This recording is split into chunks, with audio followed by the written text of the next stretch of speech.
From the Great Basin to the Rockies to the four corners of Utah, Colorado, Arizona, and New Mexico, this is KMMU Main Street Media Utah coming to you live. You can find us on Rumble, YouTube, X, and our website, kmmu.org. Please join our host, Goud Maragani, for the Goud Crowd, the only radio broadcast good enough to be monitored by Utah's State Bureau of Investigation.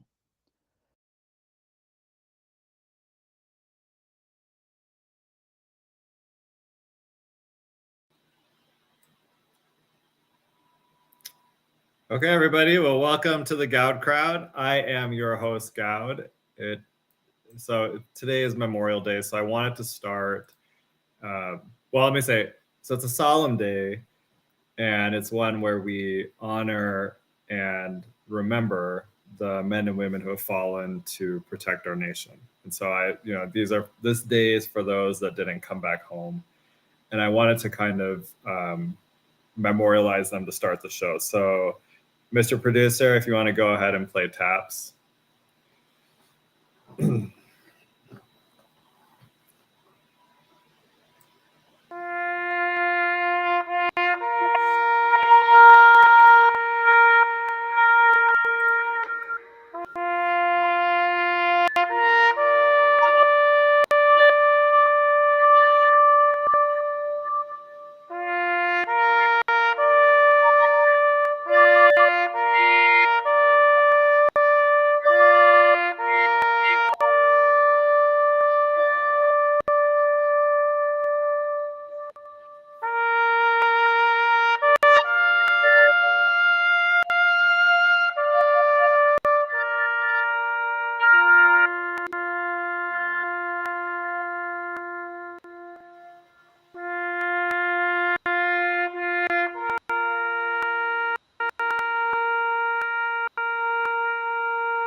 Okay.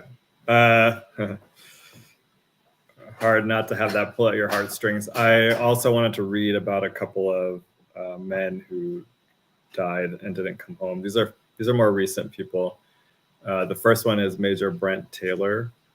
And so I didn't know about this because I moved here in 2020, but he was a military intelligence officer with the Utah Army National Guard with Utah's Joint Force Headquarters. He was killed in an insider attack at Kabul on November 3rd of 2018. So Major Taylor was a graduate of Brigham Young University, was commissioned in July of 2006. He was on his fourth deployment. And so he had deployed twice to Iraq in 2006, 2007. He served in Afghanistan in 2012, and then he went back in 2018. He was awarded the Purple Heart and Bronze Star for his service in Iraq. On his last deployment, he deployed to Afghanistan as a combat advisor to the Afghan border police. He was also the mayor of North Ogden at the time. So this was just a quote from Speaker Greg Hughes at the time. And he said, "This is unbelievably tragic. Brent was the only person I personally knew who was able to share his deployment on social media. His pictures and descriptions gave me a deeper understanding of our military service and sacrifice.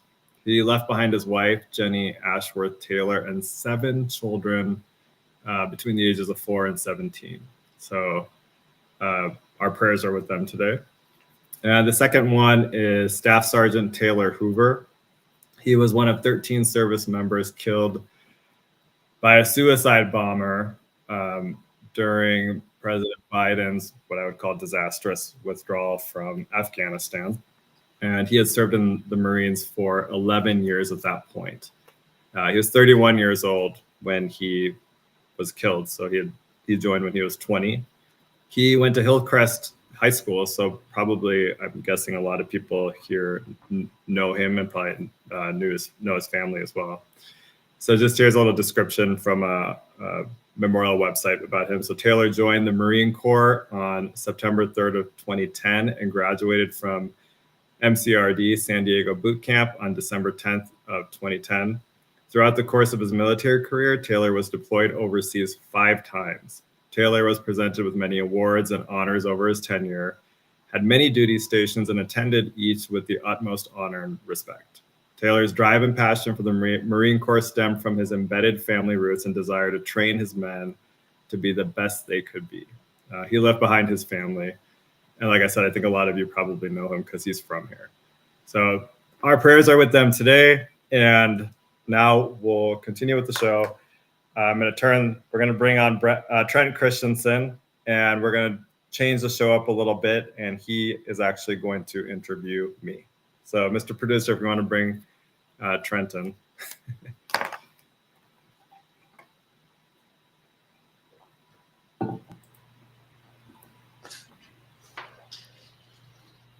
Hello, Goud. How are you?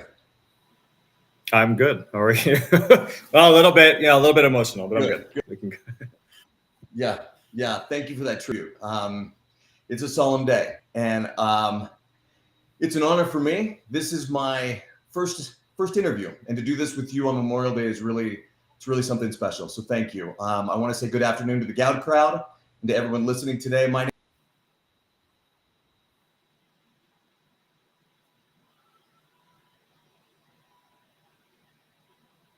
Uh-oh.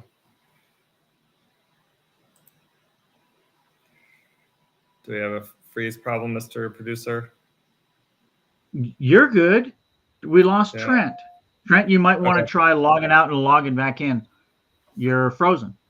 We have a bandwidth issue of some sort. I'm going to do this. Let's do that and see if we can get him back. Okay.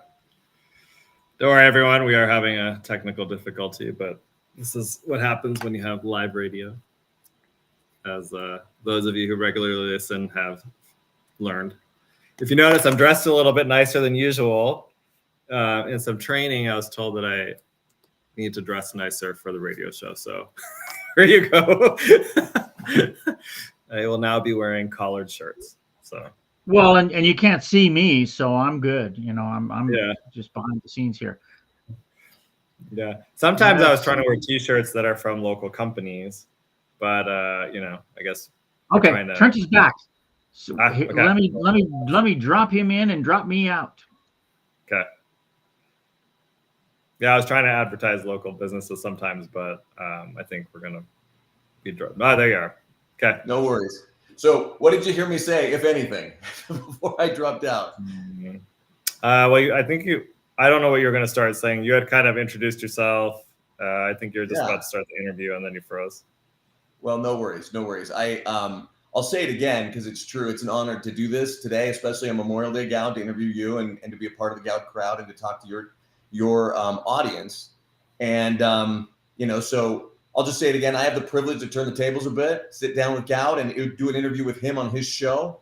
I think we're going to discuss an unbelievable story that highlights an even more important point about what's happening in Utah, the state of Utah.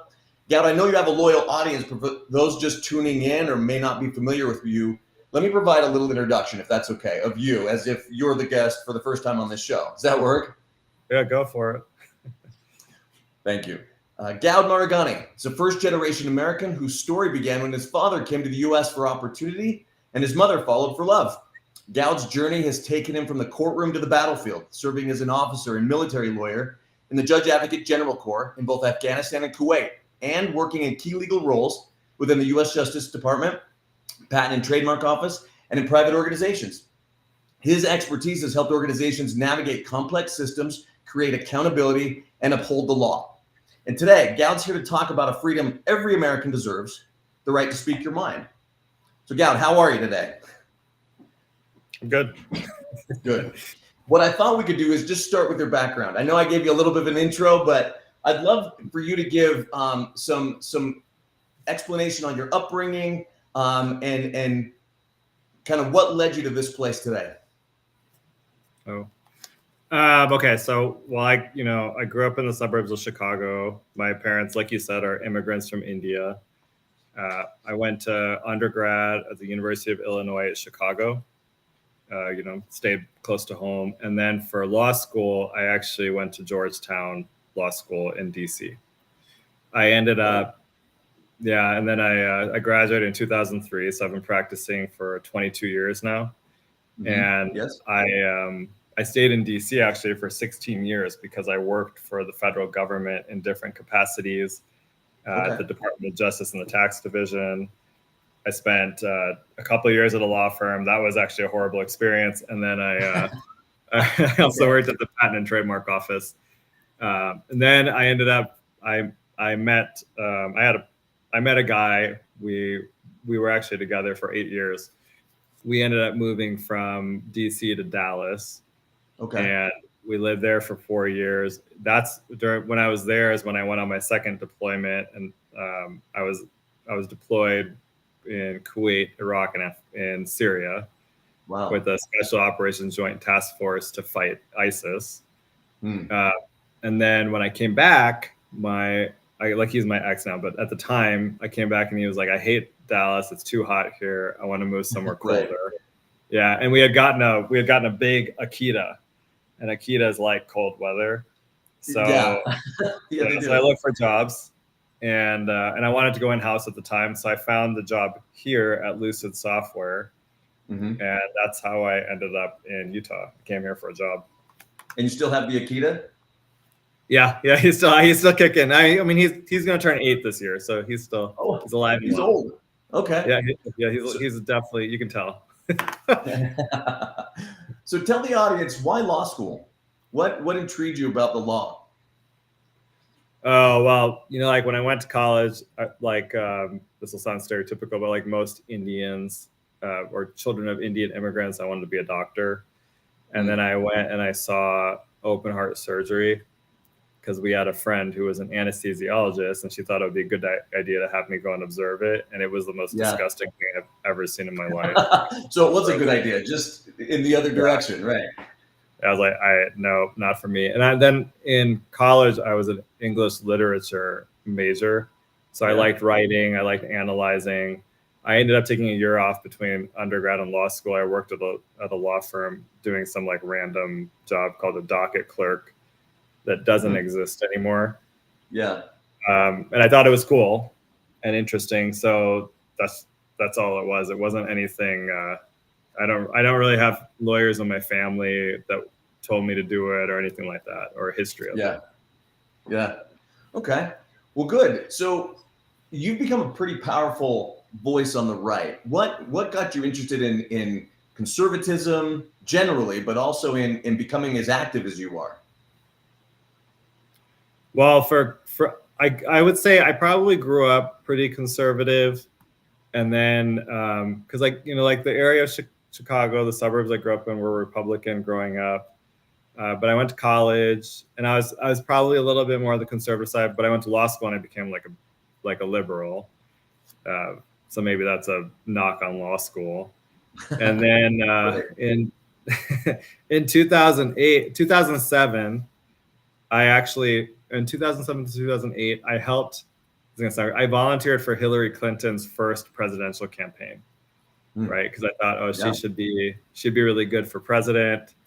And then when she lost, I was more moderate for a Democrat. So I saw Obama and I was like, that guy's a socialist. I'm out. This is not for me.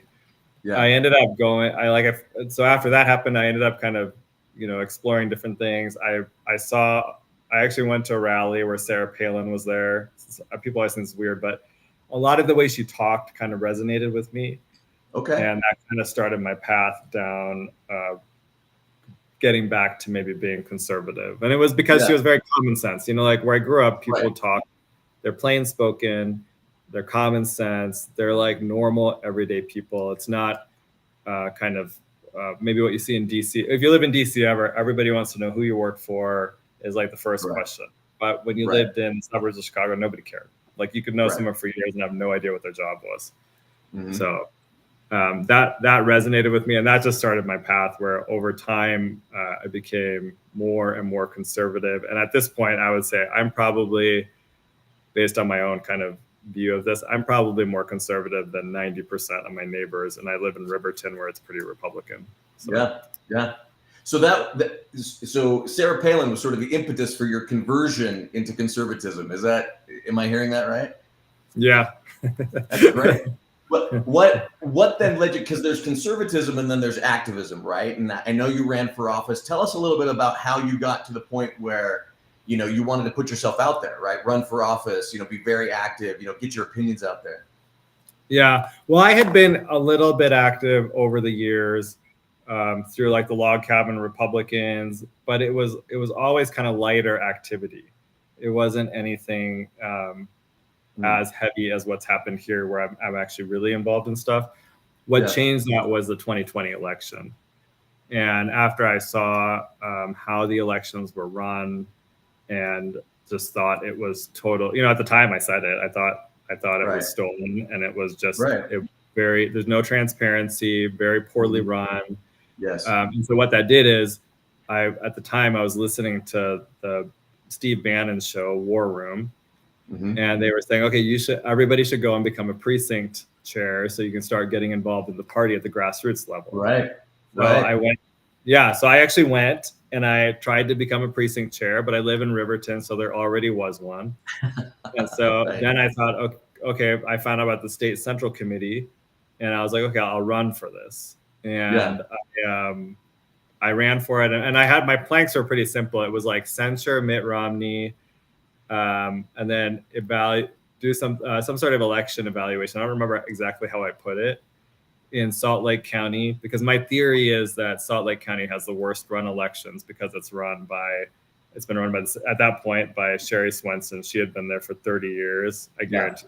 I don't think she was doing a good job. So I lost that because they had 30 spots. I came in at 33. Nobody even knew who I was. I came in at 33. Yeah. And then at the time, Chris Null became the party chair, and he asked me if I would run an election integrity committee. Very nice. Yeah, and so I did. I gladly did it. We spent like a year doing grandma requests, interviews, tours of different voting facilities, both in Salt Lake County and in Utah County. And we actually developed a report that goes through and details how elections in Utah are run at that county clerk level. Yes. And tells you where the vulnerabilities are, what types of improvements we can do. And I would say outside of the people that actually run the elections, I'm probably one of the most knowledgeable people on how our elections are run. And I think that document stands the test of time in terms of, if you want to understand how Utah's elections are run without the spin, because if you go to the lieutenant governor's office, they'll tell you it's free and fair elections. Everything's perfect. Safe and secure. safe and secure. Yeah, exactly. And so if you go to this document, though, you can actually see, oh, this makes sense. Now I can understand the various aspects of this and how these things are run. Yeah. There's been multiple rounds of legislation that has actually been run in Utah based on that. Because after that report, legislators got the report. I got contacts from legislators about, okay, what do you think of this idea? You said there's not enough transparency. What if we can get more information here, and things like that? So there have been multiple improvements to the election system due to the efforts of me and the committee members. I want to make sure they should all get credit, because we used to meet, I don't think people understand, it's we met every single week for a year.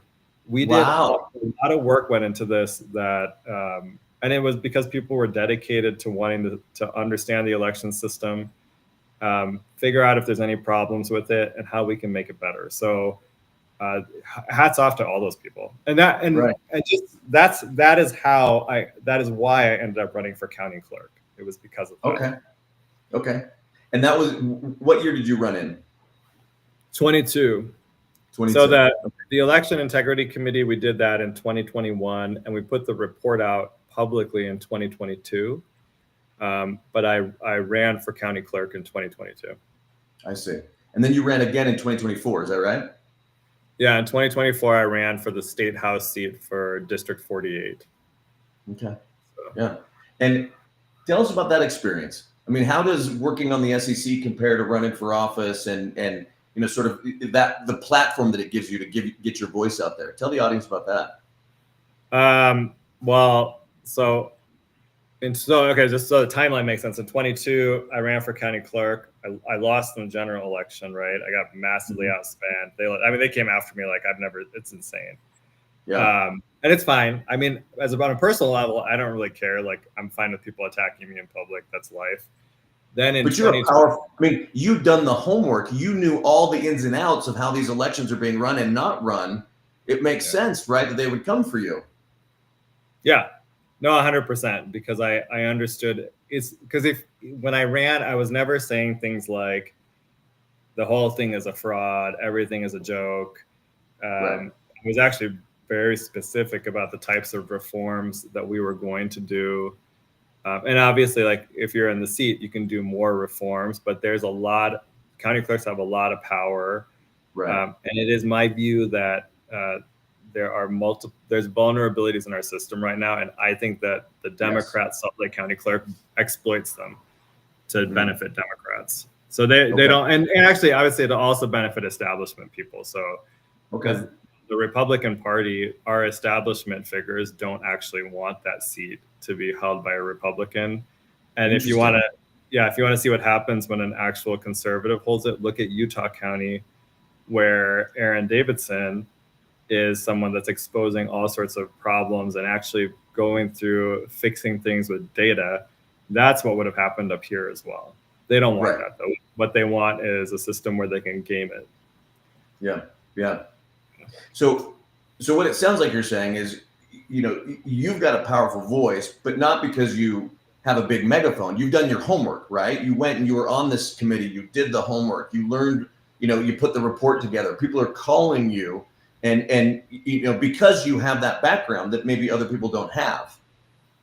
Yes. Yeah. I approach everything in a very data-driven way. So even today, I tend to not speak off the cuff and go down crazy things. Like, some people will give me tips on different things. I don't report on everything that I hear, because if I can't verify it, I won't actually report it. And just because I want to be able to have my credibility, and I want people, when they hear me, to think, okay, what he's saying is actually researched. It can be documented. It makes sense. And that's the thing with that election integrity report. That thing is documented. It is, everything we said is backed up. We made sure of that when we went through it. So because we knew that they would come after us and attack us. So what you're telling me is it isn't just enough to have a loud voice. You have to have the facts to back it up, because it's your reputation on the line, right? Yeah, 100%. Yeah. Well, and I liked what you said about, you don't speak off the cuff, right? The issue that we're going to dive into, you and me, it regards, communications posts that you had that, some people didn't like, and then they came after you for it. And so I'm glad that we established that point. Not only are you a powerful voice on the right, strong opinions, but you back it up with data, right?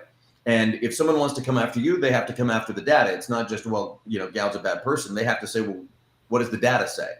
And so I want to jump a little bit into the timeline of the issue that we're going to talk about today. And we teased a little bit, you and I did, on social media about, people coming after you for your opinions on the LGBTQ issues. Do you want to just sort of highlight that, kind of generally your opinion on those issues, and then maybe we jump into the timeline of kind of what happened? Yeah. So, I mean, I think everyone that listens to this show knows that I'm gay, but I'm conservative. And so I think what's happened is that the gay community has been hijacked. If you talk to most gay people, all they want is just to be able to live their lives. We're not looking to go and, target your children, try to change them, or do anything like that. It's just, you have people that are adults that want to be able to just live their lives. And I think we're at that point. Like, I don't think most people care that you're gay. And they'll leave you alone to live your life. I live in the suburbs. Everybody here knows I'm gay. I don't think anybody cares. So at least, they don't say anything to me that makes me think they care. Where the problem comes up is the entire trans agenda that is pushed heavily by left-wing groups like Equality Utah and Troy Williams. Because if you want to understand the background of this, in 2012, after gay marriage, after the Supreme Court ruled making gay marriage legal nationwide, a lot of gay groups didn't have a reason really to keep on existing in the size and scope they were at, and the ability to continue to raise money.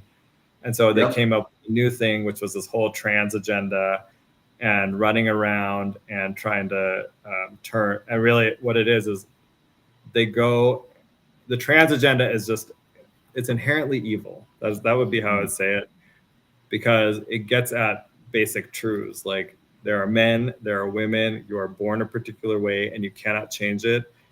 And what they do is they make it so that in order to accommodate this whole newfangled transgenderism, you have to change everything about your society. So suddenly you're letting men into women's bathrooms, you're letting boys play girls' sports.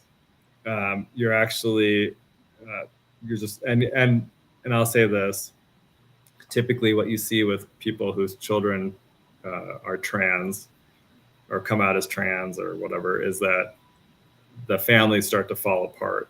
So they'll leave the church, marriages fall apart, because I just think it's very damaging. Yeah. It's very difficult to deal with. So, and my general view is, if someone comes to you and says that they think that they have gender dysphoria and they should be the opposite sex, your response should be, let me help you try to become comfortable in your birth sex. Okay. Hands down, that's it. But share your insights on then, how does all of that fit within a DEI environment, in a culture, right, where we're trying to be tolerant, we're trying to, be respectful. I mean, you mentioned, in the gay community, you said we've sort of arrived at a certain point where people are just okay with it, right? Share your insights with the audience on, is that where transgenderism is headed? Are they trying to just make it so, we're all okay with them? Or share your insights on what that agenda is, if it is, as you say, just evil. Yeah, I think it's an offshoot or a piece of the general Marxist agenda. And the whole point of Marxism is to destroy everything traditional in society. And so transgenderism is a part of that. And that's what I was saying earlier. It's actually aimed at destroying the last vestiges of things that just seem like they shouldn't change. So like, suddenly a women's bathroom is no longer a women's bathroom. Yes. Or your child that was born a boy can become a girl. And so it's, and this is what I didn't say earlier, is that the difference between being gay and being trans is that being gay is biological. And I know some people disagree with me on this, but I'll just say, like, as someone who is gay, I cannot help that I am attracted to men. It just is what it is. And I think it's the same way with a straight guy. He can't help that he's attracted to women. It's not like you think about it. It just happens. The difference with trans people, it's a mental health issue. And so you can actually convince children that they are trans. If you properly do this, meaning you normalize it at a young age by putting like pornographic books in schools, by flooding their TV shows and cartoons with it, making them think it's totally normal to change their sex, and then kind of leading them down that path. That's what all this is about. And so we as a society, and gay people, I think, are at the forefront of it, because the number, I would say, typically the kids that are being trans, a lot of times if you left them alone, it's something like 70% of them would actually just end up growing up being gay. And so they're actually transing gay kids. So someone like me, I think part of the problem with me is I'm a little bit more masculine, but if you met like more feminine gays, and I'll say all of us have a little bit of, there are things that we did as kids where in today's world, like I used to play dolls with my sister. Okay. In today's world, that could mean that my parents would try to trans me, instead of just saying like, oh, he's a boy that likes to play dolls with his sister. It's not a big deal. So describe that further. You'd mentioned that, describe further the issue. It's almost this issue of advocacy or conversion, right? where it sounds to me, if I'm understanding it right, I want you to describe this for the audience, but in for the gay and lesbian bi community, there isn't an effort to go out and get recruits. But and help us understand this. You see that differently in the trans community? Yeah, it's totally different. If you do not promote homosexuality at all, you will still end up with gay people. Again, because like I said, it's biological. It just is what it is. And again, people can disagree. I'm just saying what it is. If you do not promote transgenderism, you will not have kids saying that they are trans. So that is what all of this is aimed at, normalizing it to children so that they think it's normal. And suddenly you have this massive increase in the number of kids who are identifying as trans. And really, what it is that they're uncomfortable in their bodies. It's totally normal to be that way when you're growing up. And instead of just telling them, hey, look, you're going through an awkward phase. Everybody went through that awkward phase. We now say, oh, you shouldn't have to go through that awkward phase. Well, you're actually in the wrong body. I mean, I think about how horrible that is. Our society is so flipped on its head that people say that they're being nice. They think I'm mean for saying the truth, that you can't change your sex. And they think they're being nice by telling someone that they were born in the wrong body. Yeah. So that's how messed up this whole thing has gotten. So let me try and summarize this for you really quickly. It sounds to me like, and in my background in politics, I've learned that there are two things that matter in politics, and one is money, and the second one doesn't even matter, right? And so you said earlier, and tell me if I'm getting the summary right. 2012, gay marriage passes. That was the game for a lot of these groups, right? For Equality Utah, right? Get gay marriage passed. That passes, you've won the game. There's no more games.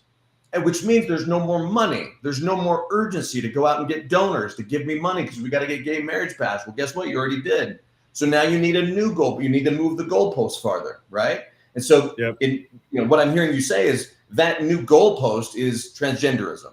And instead of just letting a boy playing with dolls grow up to be gay or however it works out, it's he's playing with dolls. We got to transgender that kid. We got to give him surgery, give him hormones, right? And it's all of that activism now that is in place more for no other reason than that's what's going to provide money for these groups that maybe wouldn't have any other reason to exist anymore.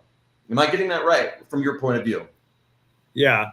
Yeah. The only caveat I'll add is in Utah, there may have been a justification to go through 2015 when employment protections went into place as well, employment and housing protections. So but at that point, there's nothing left. The rest of this stuff is just small things that you wouldn't need an organization the size and scope of Equality Utah to be in existence, because the reality is, like I said, nobody cares if you're gay. Literally, I was the Republican nominee for the largest county in the state, and I don't even think most people even knew I was gay or cared when they found out. It just was like, okay, whatever. Right. Well, let me mention this really quick. Our call lines are open for those that are watching. If anyone wants to talk to Goud, ask him a question, give us a call, 385-899-2134, 385-899-2134. Our lonely call screener is waiting for your call, so help brighten his day. So let me get back into that, and I want to jump in right where you left off. Equality Utah, right? They raise a significant amount of money every year. They make a profit in the hundreds of thousands every single year. And in order to do that, you need to have donors that care about your issues and are going to keep pushing them forward. You've come out against Equality Utah. How has that been received? And tell the audience kind of what that's looked like for you both as a conservative, but also as a gay man. Well, I mean, I speak for some portion of the gay community that does not support the left-wing agenda that's going on, right? Like I said, I think the trans whole agenda has hijacked gays. And it's my view, we should actually totally cut them out. But I think where this caused a problem for me is that I did I came out against Equality Utah and their agenda when I worked at Lucid Software. And the result is that Equality Utah then contacted my employer and started kind of making moves to get me fired from my job. Okay. Let's yeah. When did this start? Well, just a little bit of background. Like initially, so after I lost the county clerk's race, I became the president of the Utah Log Cabin Republicans. And in that capacity, I started messaging about other issues besides just election issues. When I was running for clerk, that was what was relevant. And one of the issues I came out in favor of, I think that year, was passing SB 16, which banned, or let me say, it paused the quote unquote gender affirming care for minors. So this is where you give children, where you actually mutilate and sterilize children by giving them cross-sex hormones and surgeries. And so it put a pause on that. And so in that, Equality Utah and I went head to head. By this time, because of the clerk's race, I had a lot of name IDs, so people knew who I was. And then I think on the conservative gay side, there's probably, I might be the most prominent kind of spokesperson on these types of issues. So you were and in that sense, as a prominent, conservative voice. Can you tell the audience a little bit about the Log Cabin Republicans? What does that mean that you were the head of that? What's that group do? Yeah, it's a conservative gay group. Now they'll say that they are a conservative group for LGBT Americans. So and they've been in existence for, I don't remember what year, but for a long time. And so we had a chapter here. It was kind of moribund. I ran for the presidency of it, and after I lost, and I won, and I actually I ended up with a whole leadership team. We were growing the chapter like crazy, because there is kind of this unmet need for places for gay conservatives to meet. The reality is that if you're gay, people expect that you'll be liberal, and so there's not a lot of opportunities for conservative gays to meet and be able to talk about issues and how they can be active. So tell us about the relationship then between Equality Utah and the Log Cabin Republicans. How did that relationship function? You would assume perhaps that there might be some synergies there, but yeah. So we had some. Obviously, we're adversarial on some issues, especially the trans agenda. But after what happened during the 23 legislative session, and then some other stuff too, because I was messaging against also like giving kids pornographic books in schools, or drag queen story hours and things like that. And they contacted me, and I met with two of their board members on July 6th of 2023, because they wanted to see if there were areas where we could work together. And they were, because like I also, in my free time, I come up with bill ideas to try to, and then I'll go and shop it around to legislators to see if they'll pick it up. So in 23, I had someone contact me, and she had been sexually abused as a child.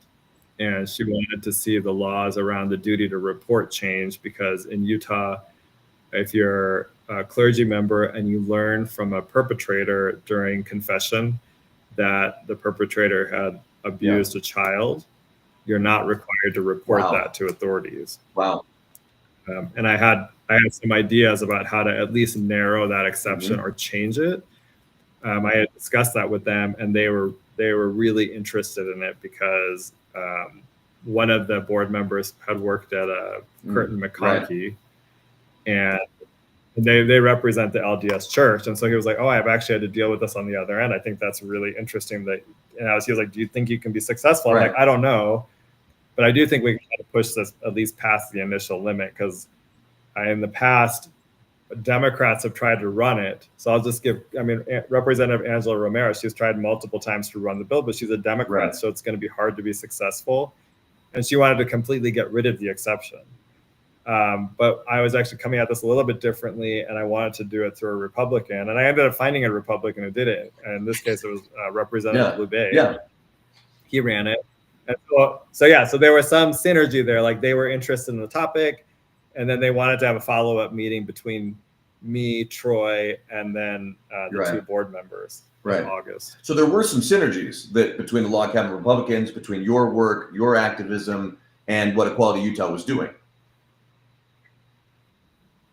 Well, I mean, they didn't do anything on that bill, but you know, like, I mean, synergies in that I'll work with anybody on it. If there's an issue I'm trying to post, I'll work with anybody. So it's not, you know, like I'm happy to work with them on issues where we agree, and where we disagree, we vehemently oppose each other, and that's good. So tell us where the schism came between you and Equality Utah. Well, so they set up this follow-up meeting. It was going to happen in August, I think, maybe August 4th or something like that.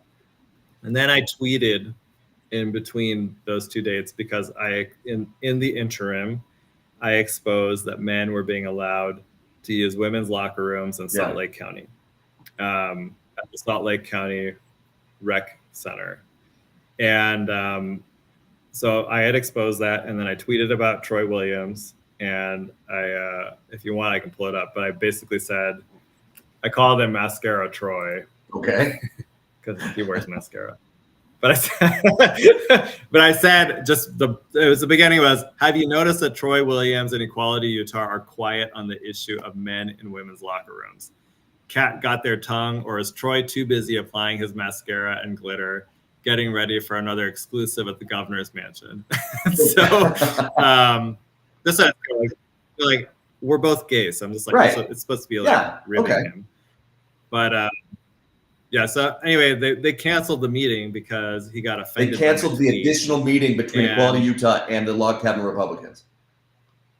Yeah, because they're like, we don't think we're in the headspace now, Goud. Your tweet just shows that you're not willing to work with us. So they were actually, the thing is like, it's not that they just wanted to work with each other. They wanted to silence my criticism, because I think the criticism's effective.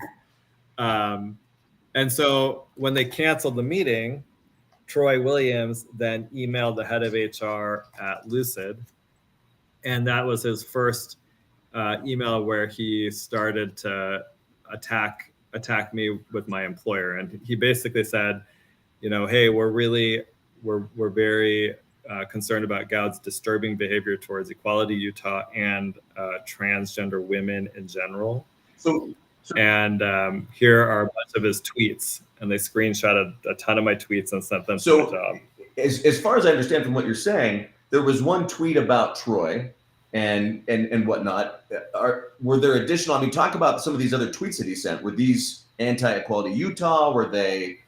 You know, I mean, what was the tenor of some of these other tweets? Can you tell us about that?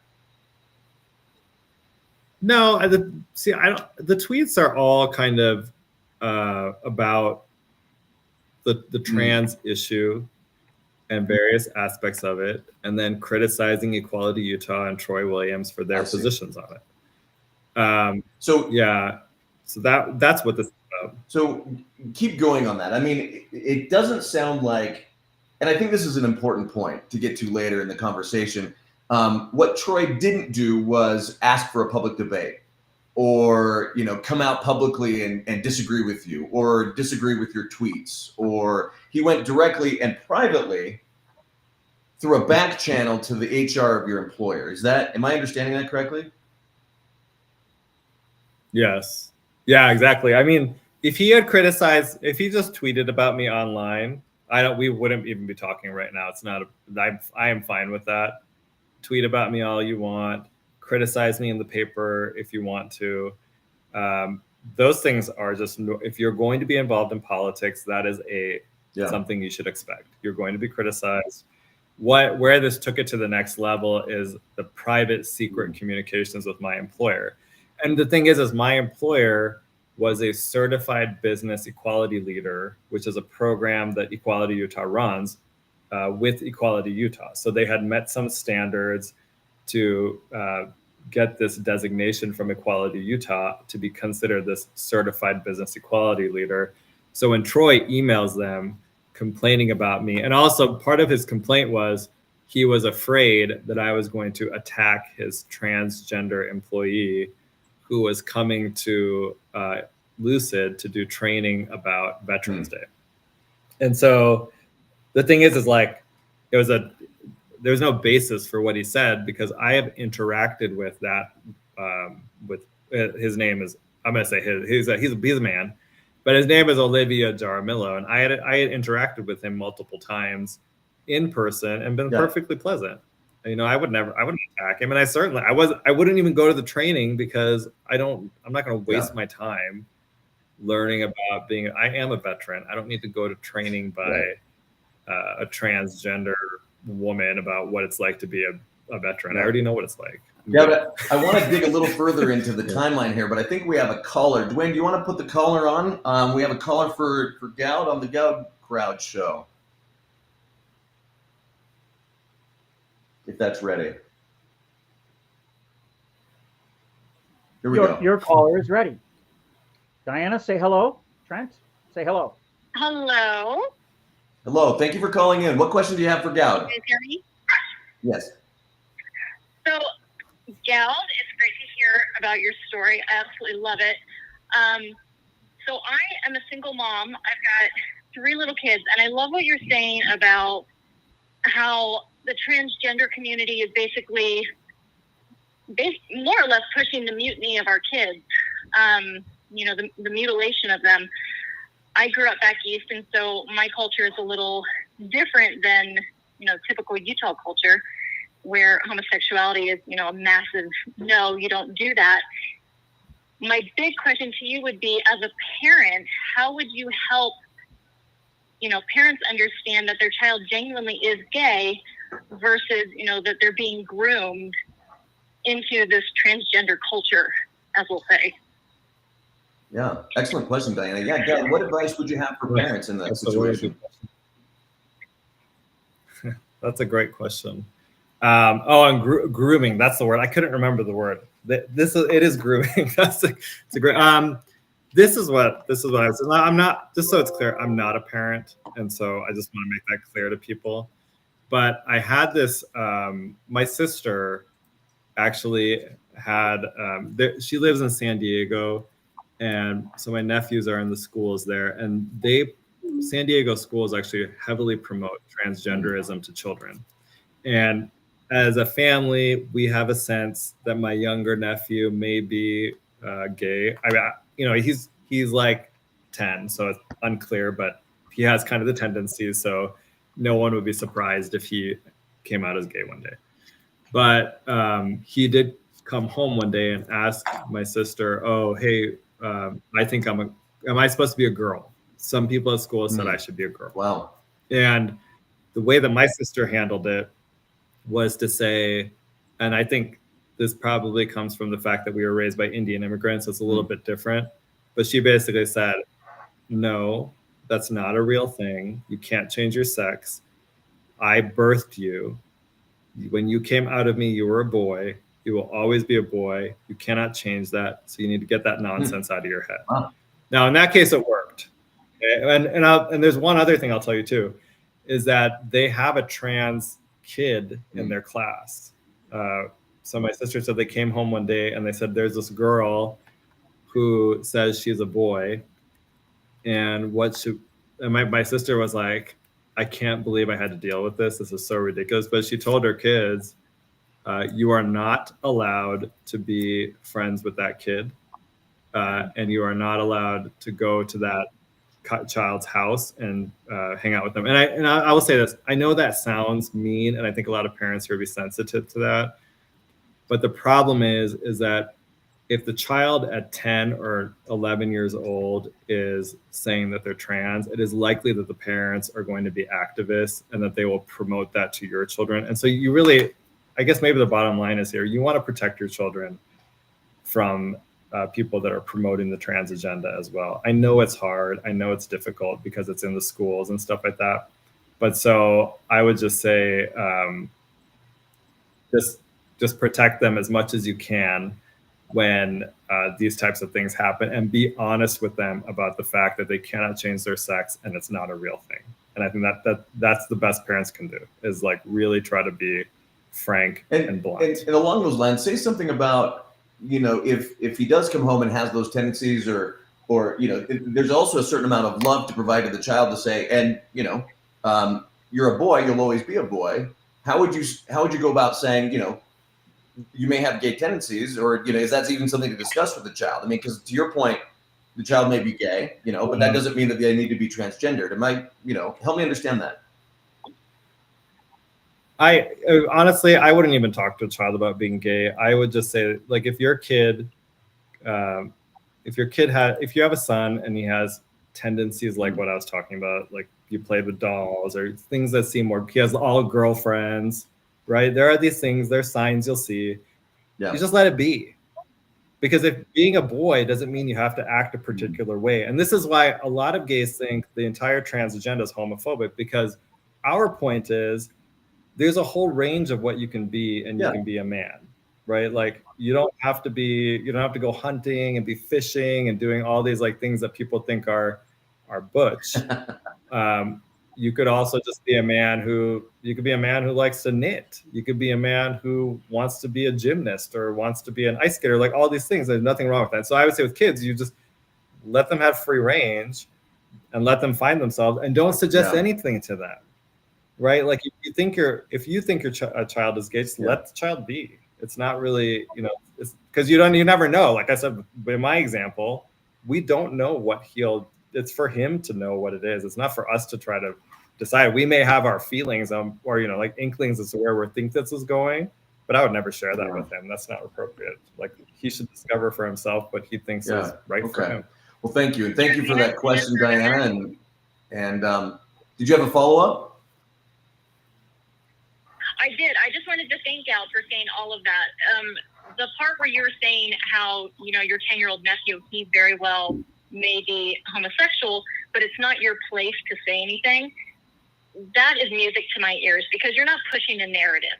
You're not encouraging any sort of behavior one way or another. You're letting your child, or your nephew in this case, just be who they are, and recognizing that they are in fact a child and they're going to figure it out one way or another.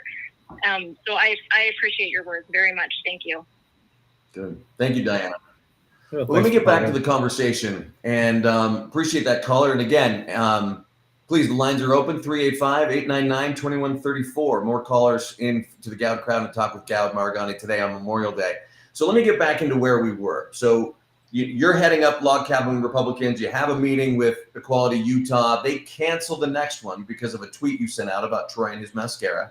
And then privately, behind the scenes, there's communication that happens between your employer and Troy Williams, or maybe better put, between Troy Williams and your employer.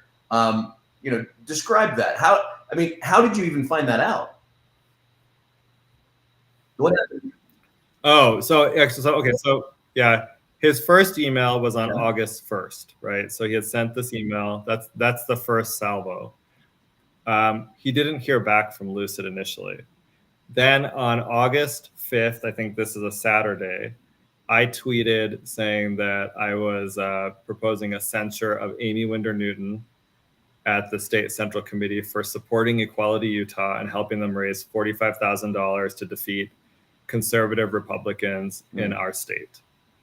Then on August 7th, Troy followed up his initial email because he hadn't heard from Lucid and said, "Hey, I'm very disappointed that I haven't heard from you yet. Goud has escalated his attacks on transgender community, and council member Amy Winder-Newton." So it's very bizarre because, what I was proposing, censure, would have been happening at our State Central Committee. So this is an internal Republican Party matter. Has nothing to do with Equality Utah, which is really, they'll say they're nonpartisan, but if we're all going to be honest, they're a Democrat group. And so why does he care what's going on with Amy Winder-Newton? Why is he emailing my job about me criticizing Amy Winder-Newton? That's just kind of weird to me. And so that's the second email. When that second email goes out, the head of HR at Lucid emails back immediately and is like, "I am so sorry. I think your first email got caught up in our new filters that we have. I sincerely apologize." I think in the email communications they may have hopped on a call, and then I get called in by the head of HR and my boss, the general counsel at Lucid, for a meeting about these communications with Troy on that day. And so during that meeting, they tell me Troy Williams has emailed us, and he said that you are engaging in disturbing behavior toward his organization and transgender women. And and he wants us to get assurances from you that you will not attack this transgender employee that's coming to do training here when she comes to, they said she, so it's a he, just so everyone's clear, but when she comes to do this training, that you will not attack Olivia. And let me clarify that. And you made it sound, and I want to make sure that they were saying, we want this for Troy. Troy wants this, and we need to reassure Troy, almost as if Troy is somehow a board member or the CEO or somehow in charge of HR there at Lucid. We need to give Troy assurances that you're going to behave. Is that how it was phrased to you? Yes. Yeah. It was basically like, we need you to, like, we need these assurances so we can go back and tell him that it's all fine and there won't be any issues when his employee comes here. And like I said, I told them, I was like, I was kind of offended. Like, I've never attacked anyone. No one has ever said I've harassed them. Everybody at the company knows my politics now. So when I first started, people didn't know.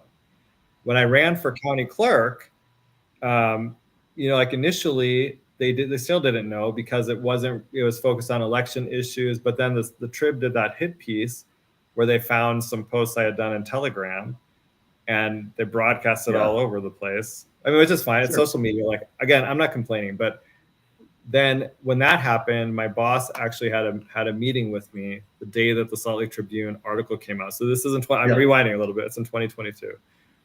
And she says to me at the meeting, well, like, some people here are upset because they didn't know your political views. And I guess they thought my political views were radical. Like, I had stuff like, I don't think we should bring Afghan refugees here because I don't think they mix with our culture. And frankly, their culture is really homophobic. So why would I want us to bring a bunch of homophobes into the country? That just seemed like a bad idea to me.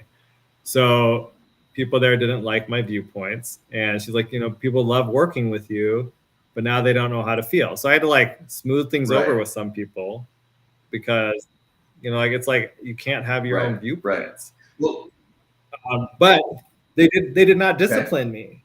They didn't discipline me or anything at 22. They let it go. And they just said, look, if the press contacts us, we're just going to tell them those are his personal views expressed outside of work. Yeah. Wow. So just really quickly, let me drop this in. You're listening to KMMU Main Street Media Utah. We're live on YouTube, Rumble, X, Twitter, and on our website, kmmu.org. You can search KMMU on your favorite platform. Thank you for listening. Again, if you want to call in, the show is 385-899-2134. So let me ask you this. Let me get a little bit of a counterpoint, maybe. There are those that would say that Lucid has a right to protect its reputation. You said that that Troy and Equality Utah had given them a certain designation. It sounds like they were the ones that were in charge of giving this designation, and Lucid found that important for them. Can you offer your viewpoint on that? Do they, is that important enough that they have that right to protect that reputation, and that justifies some of their actions in this scenario?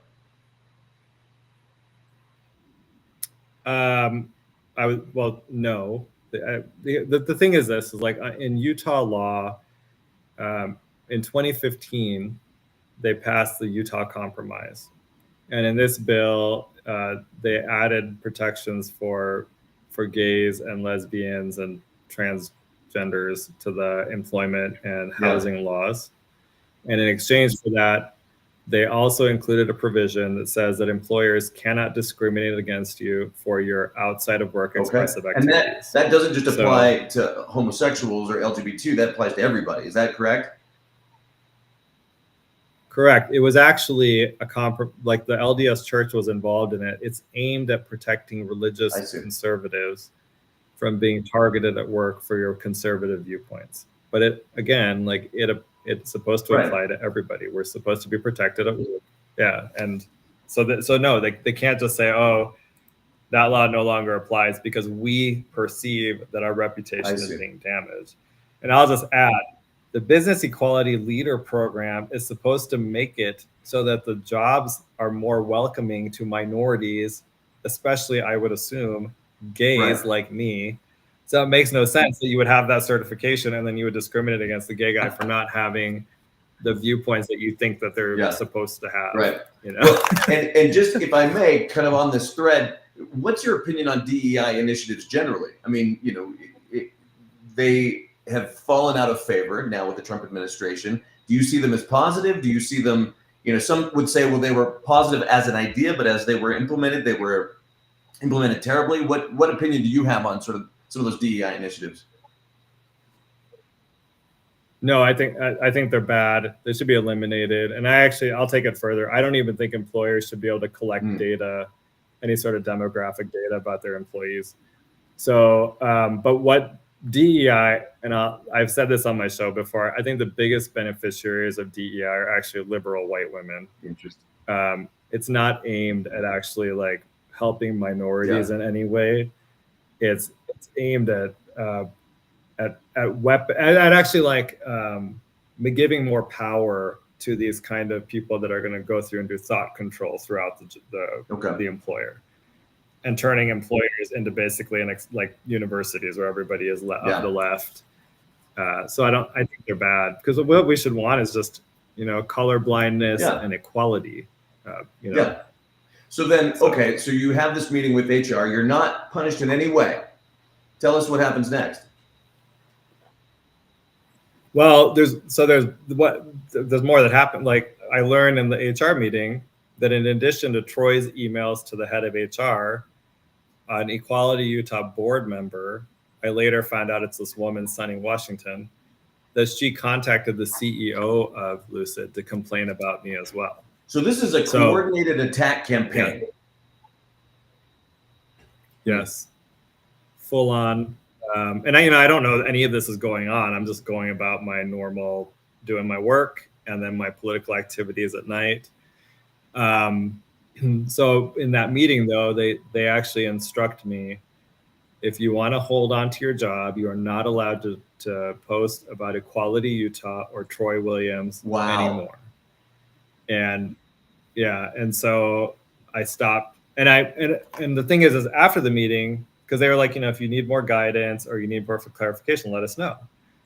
So I had emailed them and kind of laid out, look, this is what I understood from the meeting, but I do need some clarification, because after that meeting, like in the afternoon, Troy Williams tweeted about me, and he called me a troll and some other things. And normally I would have taken the opportunity to respond. Right. I asked them, I was like, well, you said that I can't tweet about Troy, but what if he tweets about me? Can I go and, you know, respond to it? And he said, in response, they actually said, we can't give you any further guidance. We've given you sufficient guidance for you to figure it out. They handcuffed you, is what you're saying. You cannot tweet about them or you will lose your job, but they can tweet about you. So normally in a debate, there's a point and a counterpoint, right? And in a public debate, you do that point and counterpoint in public, right? What you're, and tell me if I'm getting this right. What you're describing is you are now hemmed in. You cannot, you know, by your employer's instructions, you cannot tweet. They can tweet about you, but you got to stay out of that discussion. Okay, you're not allowed to engage in the debate. Yeah, they silenced me. That was like I said earlier, like initially when about the meeting with Equality Utah, after they had canceled the second follow-up meeting, it was clear that they just wanted me to be silent. What they did initially didn't work, so then they did it this way. They got me silenced. The impact of this is I had to withdraw the censure motion because I couldn't talk about it anymore. People were asking me questions. I couldn't answer the questions. It was ridiculous, right?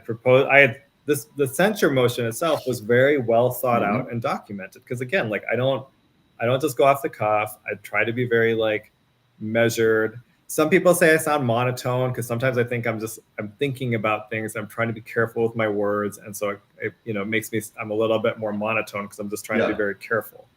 But but that's how I operate. And so I had to withdraw the censure. So it impacted my politics as well, because, I'm trying to follow what they've said, because, I don't want to lose my job, and I'm trying to figure out what can I do? I'm not 100% sure how to handle this yet. Right. So, I mean, I just have to pause and just highlight this for a second. Because of your tweets, they were coming after your job. And that's your livelihood, and it affects your career. And not only that, it affected your ability to enter the political arena and have those debates as well. All because if you did, you could very well lose your job and find yourself, out on the street. Yeah. So, okay. So then 100%. Then think about that. That's just one thing. I think there's a caller though. Yeah, let's do it. Thank you for pointing that out. Yeah. Okay. So we do have a caller. I appreciate that. Let's bring the caller in and see what he has to say. Please. Oh, I'm sorry. Am I on? This conversation is boring the life out of me. You're on, and go ahead and ask the question of Goud and Trent. Hold on. Yeah. So I just want to say this conversation is all false. I was specifically assured last week that we were going to be discussing grandma. Sir, do you remember that? Okay. I appreciate the call. We will do it next week. Today is a different I do have a question about transgenders. All right. I do have a question about transgenders, if you'll let me. Please. Just a quick follow-up. If there's no such thing as transgenders, then why are you such a woman, Goud? Honestly. Workplace gossip, so family drama is telephone, telegram, telemericotti.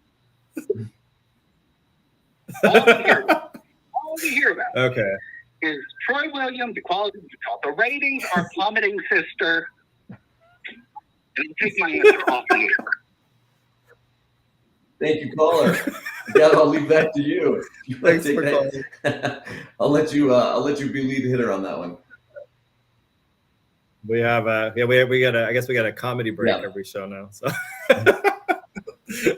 okay, we can keep going. Well, good. No, I'm always going to take a break. Always good. So, okay, there's the threat of losing your job. Then what happens? Oh, so then, so I stopped tweeting about them, but I keep tweeting about political issues because for example, we're continuing to try to get men banned from women's locker rooms because we have this issue in Salt Lake County. But I'm doing it without tagging Equality Utah or Troy Williams and without mentioning them. And I can still do it, but it's just a little bit different because I can't then respond to them when they're doing things well, right? Because the thing is the reason why I was being effective is because I can take you can take this stuff public. Because what Equality Utah and Troy Williams do is they kind of work in the background in the shadows. And so that's harder to be able to counter than when you start to go public with things and what's going on. It gets the attention of legislators, it gets the attention of elected officials, especially Republican ones, and they'll fall into line better in terms of what we want. So that's why it's important. So I've stopped doing it. Then on September, it's like a Friday, and I can't remember. I want to say it's September 24th, maybe something like that. We have a layoff at Lucid, and they lay off 75 people. The people that are laid off, they changed their LinkedIn profile to say open to work. Oh, I've lost my job. I'm looking for work, whatever. Well, I don't get laid off, and I don't change my LinkedIn profile. So that happened on a Friday. And at the time I was thinking, oh wow, okay. I survived. Right. I assumed they would have laid me. Yeah, exactly. So just survived this layoff. On the Monday, Troy emails them again. he emails again, and he says, "Oh, hey, I just wanted to update you guys on Goud's continuing attacks on transgender women. And I'm not saying that, I'm not asking you to fire Wow. him, but I want you to make sure that you know about this." And so then he screenshots a bunch more of tweets, and these are all now from the Utah Log Cabin Republican account. And so he screenshots these tweets, puts them in. None of them mention Equality Utah or Troy Williams. They're about trans issues. But like I said, I followed the instruction, didn't actually mention them. And then within a couple of weeks of that, I was fired. So. And was there any additional meetings, any allowance for you to explain kind of what those were, or? No, there was nothing. It was just all of a sudden it was like during the week of October 13th, they had a meeting with me, and they're like, "Oh, hey, we're firing you. Your last day is Friday." And then they asked me to do a bunch of work. I was nice enough to do it. I mean, really, you are nice. Kind of feel like once you lay someone off. I know, yeah. I kind of should have just been like, yeah, whatever, I'm out. There could have been in between the 25th when there were those layoffs and when when they laid you off, there could have been additional communications between Troy and the CEO or Troy and the HR department that you don't know about? There could be. I mean, I don't know if there were or not. But sure, there are. So here's what we have at this point. I mean, you've established yourself, through several different issues, not just on LGBTQ issues, but on election integrity issues. You've run for county clerk. You ran for the Utah House. You've established yourself as a conservative with a voice, data-driven, intelligent, hard-charging conservative, right? And because of that, it sounds like, specifically because of how good of an advocate you are on these issues and how strong your opinions are on these issues, they mounted a campaign to get you fired, and it worked. Would you agree with that? Yep. Yeah, 100%. Because he couldn't actually win any debates in the public arena with me. Because on the issues where I'm debating him, they'll come at me with all sorts of things. When I was advocating, there was another bill I advocated for called HB 228. I worked with Representative Peterson on this, and we were trying to change our laws around conversion therapy. Utah had banned conversion therapy, and they did it through a rule that Governor Cox put into place when he was lieutenant governor. He was a big proponent of this.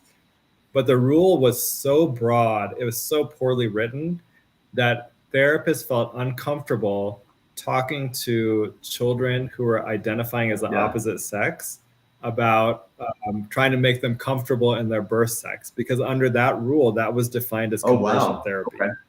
And so basically parents were like, if my child, like I was saying earlier, you want to help your children become comfortable in your birth sex. Well, we took away a tool to be able to do that. Thanks to Governor Cox. And when Governor Cox did this, he worked with Troy Williams to get that rule in place. It was a bad rule. It's a stupid rule. And I think there were probably thousands of kids who were hurt and damaged because they couldn't get the help that they needed because of that rule. So I worked with Representative Peterson. I think it was HB 228 and 23. We changed that law, and we made it so that therapists could actually help children try to get comfortable in their birth sex. And that would not be considered conversion therapy anymore. It's a really important bill. But people like Troy Williams, he actually tried to kill the bill. He wasn't able to kill it because I was effective at defending it and helping Representative Peterson, take on all the online criticism of it, so that he could get the bill passed. So that's kind of my point. Is like, I was effective. He knew that, but he's not actually able to debate on substance. In fact, it appears that when there has been an effort to engage in some sort of debate or some sort of head-to-head, you've won and they've lost, is what it sounds like. Yeah. And so. Yeah, 100%. And so they work to get me fired from my job. And I assume, hoping that if they get me fired from my job, I'm done being an advocate because now I've got to focus on trying to make a living and fix the damage that they've done to my career, right? Yeah. I mean, one has to wonder, and this, we're both lawyers, in criminal law, one of the policies behind setting up a law that criminalizes something is deterrence, right? And if you're going to get punished for doing something, the theory is that will deter people from doing it. And it's almost the same thing. I mean, you've been so effective for so long that if they can get you fired, maybe you keep talking, but the word gets out, right? That we got Goud fired. You can speak up on this, but we might just gouge you.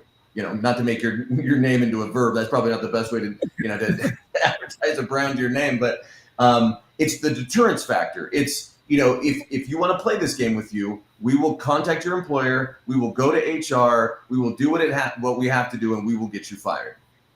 Yeah, right, exactly. And then the thing is like I hear from people all the time, and they will tell me how they are afraid to speak up on issues, right? I know a guy, he has like a big Facebook group, and it is kept secret or it's kept a closed group because he's afraid that if it's public, his employer will fire him.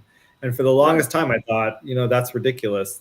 We have this law in Utah that protects you and makes it so your employer cannot discriminate against you based on, your outside of work expressive activities. And the reality is that very few people actually exercise those rights. And so when someone does, the employers have an easy time targeting that person. And I used to say, I think you should speak up. You should be public about it. I've changed my mind on that because at this point, we're kind of, at this point, I think that you're putting yourself in danger. And like, I'm like a single gay guy. So it's one thing for me to have this happen, but I think it's different for people that have a family to provide for and things like that. So I understand that when people say they don't want to get involved.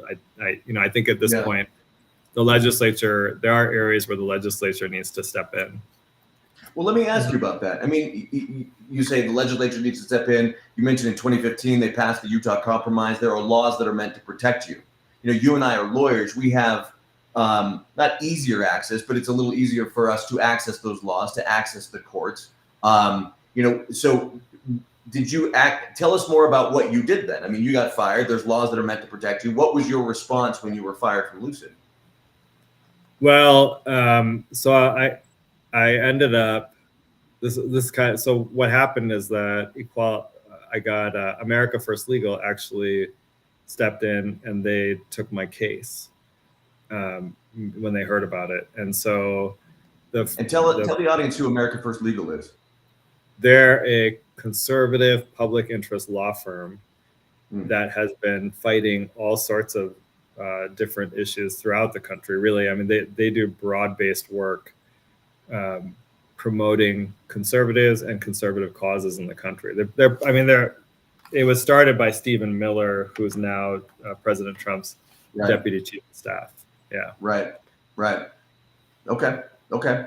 So they stepped in. Then what? Well, we filed a lawsuit against Equality Utah, alleging tortious interference with contract and defamation as part of that. In response to that lawsuit, Equality Utah filed what's called a UPEPA motion, and that's the Uniform Public Expression Protection Act. And so that law was passed in 2023, and it's an anti-SLAPP statute. And what it is, SLAPP means, I think, strategic lawsuit against public participation. So it's when people sue you because you're exercising your First Amendment rights is the most obvious example of this. And so in this case, Equality Utah, and sorry, one more thing. Yes. It was a law designed by the Uniform Law Commission. And so they're trying to make anti-SLAPP statutes across the country uniform and promote best practices. And it's only supposed to apply when you exercise a constitutional right on an issue of public concern. So that's a key point, right? Doesn't protect you in every single circumstance, it's issue of public concern. And there's multiple things you look at to determine if something is an issue of public concern. So it's content of the conversations, it's context, and this is kind of the important one here, is how is the communication made, right? Is the communication being made in the public, or is it being made secretly in private when no one knows about it? So like those are very different. And I have to say, I think it's important to get into a little bit for our callers why a rule, a law like this would be so important. And I'll give you this analogy. You know, in the corporate world, if I'm a giant corporation and you're a little corporation and you have a really good business and that's threatening my business, one of the things that a big corporation can do is just sue you. It doesn't even have to have a basis. It doesn't even have to be a good lawsuit, but you can tie up that little company for years and years and years and years and make them spend all their revenue fighting a lawsuit. They eventually go bankrupt and you never have to compete with them, right? So the analogy is, in this circumstance, if there's a particularly effective person on the right, let's say, like you, who has arguments that are difficult to debate, you don't want to debate them, you just sue them, right? And you can sue them and keep them from talking, and you wrap them up in the courts, right? So these the anti-SLAPP suits are meant to give you a way as a defendant to say, hey, look, I'm speaking on these are my First Amendment rights. I get to do this. And it's a fast way to get it out of the courts, right? If you get sued, and a lot of the listeners will know this, you could be in the courts for months at a minimum, right? That's a lot of money, and that deters people from speaking. But if there's this anti-SLAPP suit, right, now, hey, look, judge, anti-SLAPP, I get to say this, and it's out in a matter of weeks, right? That at least was the intent. Am I understanding that correct? The anti-SLAPP suits? Yeah, no, exactly. It's supposed to kind of speed the lawsuit up and resolve it at the initial phases before you get bogged down with a bunch of attorney's fees for something that the plaintiff ends up losing in the end. That would be maybe how I put it. Yeah. And I think it's interesting. And tell me your take on this. It sounds to me like, you know, that law was sort of turned on its head based on, you know, how the lawsuit went. But, you know, tell the audience how it progressed. Yeah. So here, what ended up happening is the court gave us they can allow you some limited discovery once the motion is filed. So they gave us limited discovery so we could figure out who the board member was, who contacted the CEO, and what she said. So we got that. That's where I learned it was Sunny Washington. And I say that name because she's very prominent in Utah. It's like she used to be the head of Utah Tech Leads. All of the CEOs of tech companies know exactly who she is. They have relationships with her. And then at the end of it, the judge actually ruled that that UPEPA, based on UPEPA, she dismissed my lawsuit. And she said that those emails, again, the secret private emails between Troy and Equality Utah, between Troy Williams, outside a private organization and a private corporation that they did not publicize to anybody, were on a matter of public concern. And she said that was a trans rights, and that they were protected under UPEPA, and she dismissed my lawsuit. Wow. Yeah, and it's a little bit crazy because because I went through and I read the cases that were cited, and I think there's a couple of cases that deal with secret or private communications within an employer that are protected by UPEPA, but those employers are public government agencies. So for example, if you're a deputy district attorney at a district attorney's office and you go and have a conversation with the DA saying, hey, I don't think we're prosecuting enough cases for opioids, or maybe we're making it, that's an issue of public concern, but that makes sense because that is a government agency. Right. But when you have again, a private organization and a private company doing secret communications, that is not a matter of public concern on context, no matter what they're talking about. And so I think the decision is wrong, and I think it's actually a little bit dangerous because now it gives Equality Utah this free license to go and really, because there's multiple companies that are business equality leaders that have been certified by them. They now have the right to go and contact those employers if there are any employees there who are advocating against things they support. They could go and contact those employers, similar to what they did to me. Tell me, do you think it would have been the same? Or let's talk about this. Let's talk about whether the lawsuit, in your opinion, would have been, their anti-SLAPP motion would have been successful if you weren't a public figure. Meaning, you know, let's say just a random person tweets about Troy Williams and says the exact same things you did, right? But it's someone that didn't run for county clerk or wasn't on this election integrity committee or didn't run for the Utah House, right? And Troy Williams, Equality Utah, they do the same thing, you know. Based on your reading of the opinion, how do you think that turns out? I know that's a good question. So let me just go back a little bit, because the way the UPEPA statute works is it goes in burden shifting phases. The first phase is that the proponent of the motion has to show that UPEPA applies, right? And so here, I would argue if there's secret private communications between a private organization and a private company, that it should not apply. That's kind of what I was saying. Yeah. And so it should fail there. Now, in the second phase, it shifts to the plaintiff to show that you've made a prima facie case. And then I think it's just back to the defendant again to show that you didn't. And so here, the judge found I was a limited interest public figure in the second phase. So in the first phase, she found that it applied. I would say that's where this whole motion should have failed. In the second phase, she went and said I was a limited interest public figure because I had stepped, and this is this is dangerous as well, because actually I don't think it would have made a difference if you're just a private person. The reason is this. She said, because I stepped into the trans debate and the debate about trans, I was a limited interest public figure for that purpose. So I mean, really, like at that point, it's just like you lose at the first phase, you lose the second phase. And I think that could apply to anybody, because she didn't say I was one for other reasons. It was actually because I had engaged in that debate. Yeah.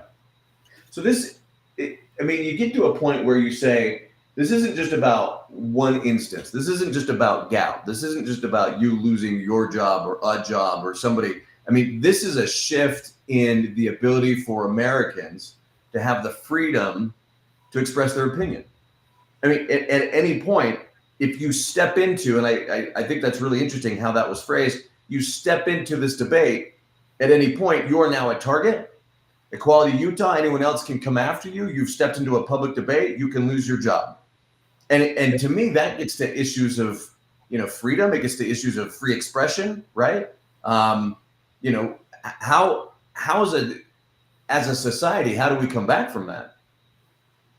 Well, so like you said, Americans in general, I don't know about that. I think for Utahns, it's a Utah State Court decision. I think it is a dangerous decision. It opens up everyday people to now being set up to where you could be targeted by, again, a private organization, and your company could fire you. And let me just add, like, based on our state law that says you cannot be discriminated based on your outside of work expressive activities, Lucid cannot go, or any employer can't be going through and trolling through your social media after hours to see if you're posting something they think is offensive so they can fire you, right? Right. But the way what happened here is a third party can go do it for them, send them the information, and then they can use that as a basis to fire you. And I think that's dangerous. And really, the answer here, you know, I don't know what's going to happen, because that decision is being appealed. And so we'll see what happens. But, you know, like if it's within the state court system, it's getting appealed to the Utah State Appellate Court. Yeah, so within the system. But I would say, like, if it's not successful on appeal, I think our legislature probably has to go back and revisit this and amend it, because it's their voters that'll be impacted. The reality is, if you look online, I always find it fascinating. Left-wingers, leftists, whatever they're called, they always are very fine with people getting fired for their viewpoints, right? They'll be like, oh, you deserved it. That's, you know, whatever, karma is a bee. That's one I always see a lot. But the thing is like, because they know it will never happen to them. because even though their views are ridiculous, like I said, they like to go and tell children they were born in the wrong body. They think that you should be able to abort children until the day before you give birth. They're fine with having open borders and letting murderers and rapists and terrorists into the country. Those are all views that I would think are totally outside the mainstream and are radical, but they'll never get fired for them. The people that get fired for them are people like me who actually are like, oh, we should leave children alone. Pretty simple, right? We shouldn't have an open border. So like our legislature is a super majority Republican legislature, and I do think they need to look at amending this law and fixing it if the appeals aren't successful, because this isn't the first time I've seen the UPEPA law just not work as I think it was intended to work. Right.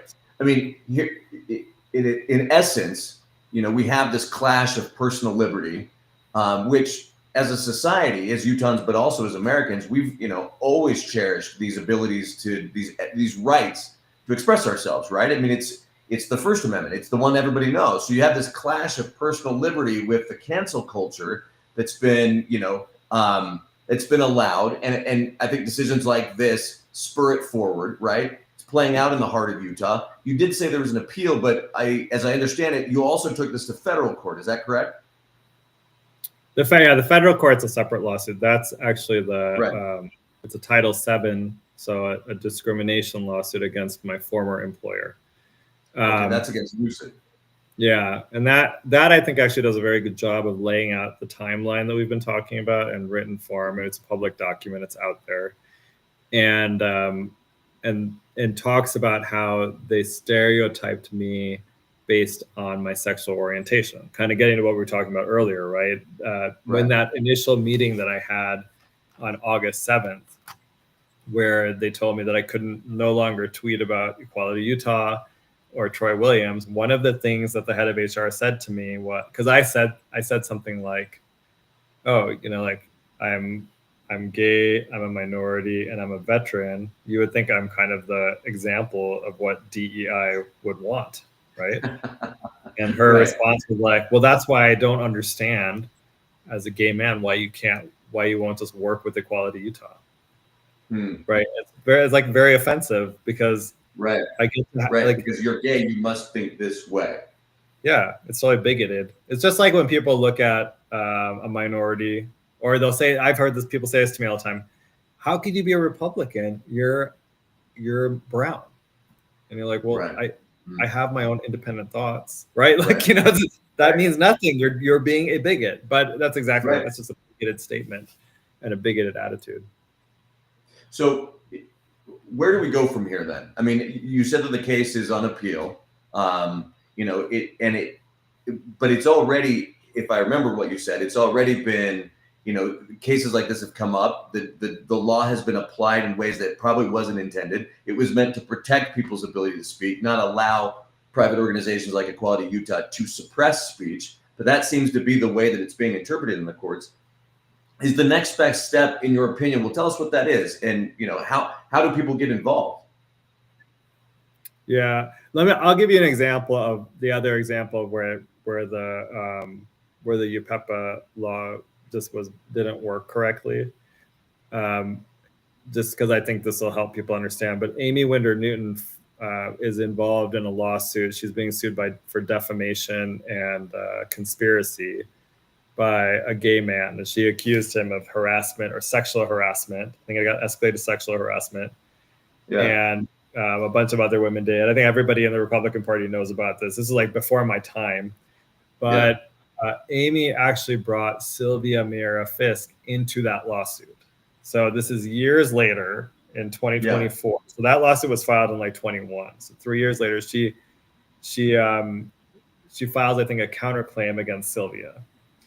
And she should have, this is a really technical thing, she should have filed, I think it's called a Rule 19 motion, because Sylvia would have been a permissive party. She doesn't need a lawsuit. So to have the court approve bringing her in before doing the counterclaim, she didn't do that. She just filed the counterclaim, served Sylvia. Sylvia filed the UPEPA motion against Amy, right? After Sylvia filed her UPEPA motion, Amy's lawyer filed a Rule 19 motion asking the court for permission to join Sylvia to the lawsuit. The thing is, once a UPEPA motion is filed, it stays all proceedings between the party filing the motion and the other party. So that Rule 19 motion filed after it, the court actually shouldn't even consider it. They can't consider it until until they decide the UPEPA motion. Well, here, the judge actually said, "Oh no, there's one exception, and it says if the motion is not related."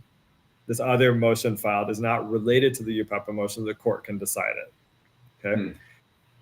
In this case, the judge actually refused to rule on the UPEPA motion, even though he said Amy's suit completely had no merit, and he just didn't even understand why she filed the counterclaim to bring Sylvia in. He's like, I don't even understand what the relation is. And then he ruled on her Rule 19 motion, denied it, and then said, oh, I no longer have jurisdiction over the UPEPA motion because Sylvia is dismissed from the lawsuit. Wow. And so that it didn't work. That UPEPA did not work. And in fact, the way it worked, it protected one of the most powerful individuals in Utah from the consequences of her actions. So Amy saddled Sylvia with like $100,000 in attorney's fees, because of that. So like, or maybe it's like 80,000, whatever it is, but it's a large number, and Amy gets off scot-free. And so there's like two examples where the UPEPA motion has not worked as it should, and that's frustrating. I mean, the anti-SLAPP statute, UPEPA, is meant to do just exactly the opposite, to protect the little guy, to not have to have $80,000 or $100,000 in fees, right? Not to empower the powerful, but that's how it's being interpreted, is kind of how I'm understanding it. Yes. Yeah. I mean, that's a second example of the powerful person winning. The Equality Utah Against Me is another example of that. That is an extremely powerful organization. Every single, I want to say everything, a lot of Republican legislators, despite the fact that Equality Utah, their entire agenda is really anti-Utah values, right? The things they promote are things that most Utahns do not agree with and do not want in our state. Our legislators in a Republican supermajority legislature, they kowtow to them. They meet with them privately. I have video where Brady Brammer talking in a CLE course. So he's talking to lawyers. And Brady is a state senator, is that correct? Yeah, he's a Republican state senator, who's I guess conservative, out of Utah County, so he should be conservative. Talking about how he works with Equality Utah on different issues, and how he has lots of respect for Troy Williams, and it's mutual respect. I mean, I listened to that and I was like, I can't believe this is. First of all, the things he promotes are bad. He went after me, and I don't even think I'm the only one. That's the thing I think I keep wondering is like, who else have they gone after like this? Right. It just that we don't know about because they didn't have the background like you to protect themselves.